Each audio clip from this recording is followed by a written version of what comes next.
Hello, this is Anthony. I'm with my wife Jessica, and we're in Hartshorn Woods Park, in an area I am not going to detail where exactly, but this is at one time the David Burdge family burial ground. Circa the earliest interment is 1827, but there are several people in my family genealogy: John D. Burdge and his parents, Elizabeth Davis and David Burdge, who are descended from Uriah, one of the sons of David Burdge, who settled in Locust, New Jersey, 1715. So in this area, Jesse and I were looking at the holly trees, which are significant in a way that they're also at Croydon Hall, where the old Burdge farm stand is. Now, these may be too young to have been here at the time, but it's interesting in what we think are the access points that were once the access points in the roads into this area have holly trees along them. So I don't know necessarily just yet if it's significant to the Burdge family and their areas and properties. And so what I'm going to do is bring over to the cemetery itself. And it's also called the Swan family burial ground as well, but currently there is only one Swan buried here, and that is Morgan Swan. We'll see his grave in a moment, and he is the earliest interment, and he is the husband of Abigail Burdge, and Abby Burdge, as it says on her headstone, and he's the earliest interment. She's about 20 years later, I believe, if memory serves, 1843. Now, I'm going to walk over to Sarah Burdge and William Woolley, and they're sort of in the front here, and they're right here in this tree. This tree is coming up what could be their graves, but Jesse and I, actually, I'm going to turn it again, don't think so. These graves and their footstones right there may have been closer, right about, you see my stick? Maybe right in here somewhere, where they got knocked over. But this is Sarah Burdge. She was laid to rest here 1881. And here is her husband, William. I believe he is the same year. This is William I don't remember what his middle name is, Woolley. And this is Sarah Burdge Woolley, as I said. Now, this is their footstones. Right here, William I Woolley and SW for Sarah Woolley. In the idea that this could be restored someday, the last visit when I came here by myself, this branch that you see was not here. It was probably, and this tree was not down like it is. So one could assume that this came down from high above there, nearly missing the footstones, destroying a historic area. Again, we have, as I mentioned, other interments here. And this is Abby Burdge Swan, Abigail Burdge Swan.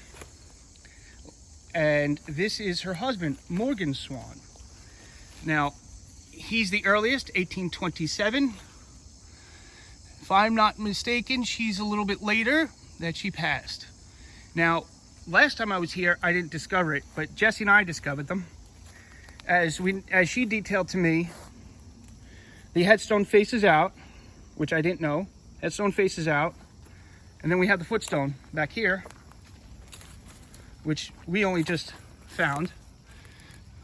Right there. Okay, there's the other one. Now, nearby, Jesse and I, who is back there, you can wave. Don't show your face if you don't want to, but you can wave. This may not even get to be public. There are depressions in the landscape.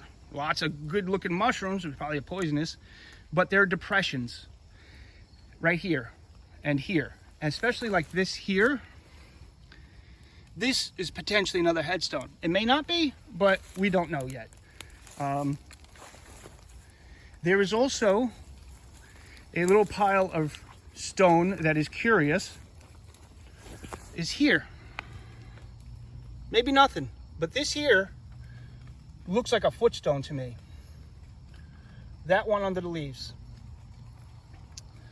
Now, I'm going to walk over to some of the other graves. Now, some people may think this entire cemetery was gated.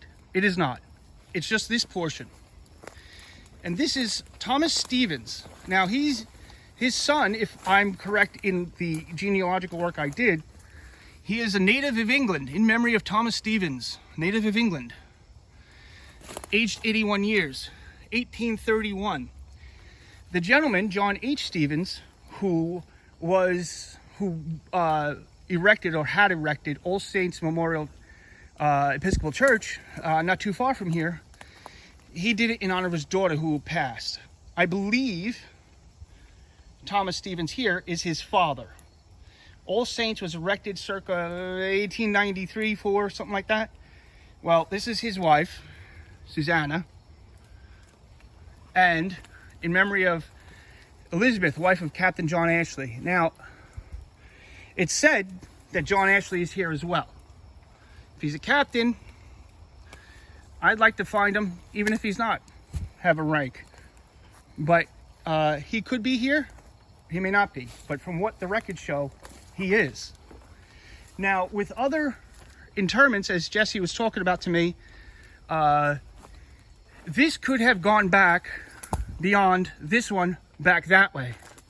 And if we're at least somewhat correct or near correct, we have Abby and Morgan and the depressions, and it could go back that way. And then we have William and Sarah over there with more depressions, their footstones, and more depressions, and it goes back that way. Now, the way they used to come in, to come up this way, was at nearby Washington Lane, and I believe it's Navesink River Road. Now, that is in this direction. Okay? It's this way, if I'm not mistaken. I went out that way. So you can also see the landscape. My wife was picking out the bigger trees. You can see the age on them. I may be incorrect, but this is the way they came in. Up this way, and then you come around. There's another, what could have been another road or path out that way. And back that way, I think, is the ranger station. Now, what else did we theorize, dear? You don't remember? All right. Well, this is our first closer inspection other than my solo little hike and expedition up here. I hope with the historic preservation team coming in here from Monmouth Parks, we can get a little bit of a more updated survey than the 1952 and 1990s surveys by Edward Razor to see the extent of it. Because right now, in all my research, it's out there somewhere, the extent of this property. I know who may have owned the land in my family. Actually, I do know. And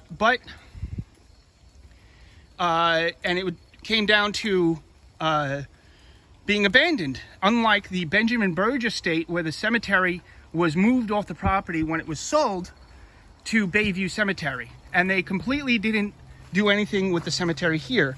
Now, I'm just stepped in a depression. It may be nothing. It may be related. Could be a grave. I just want to look at this.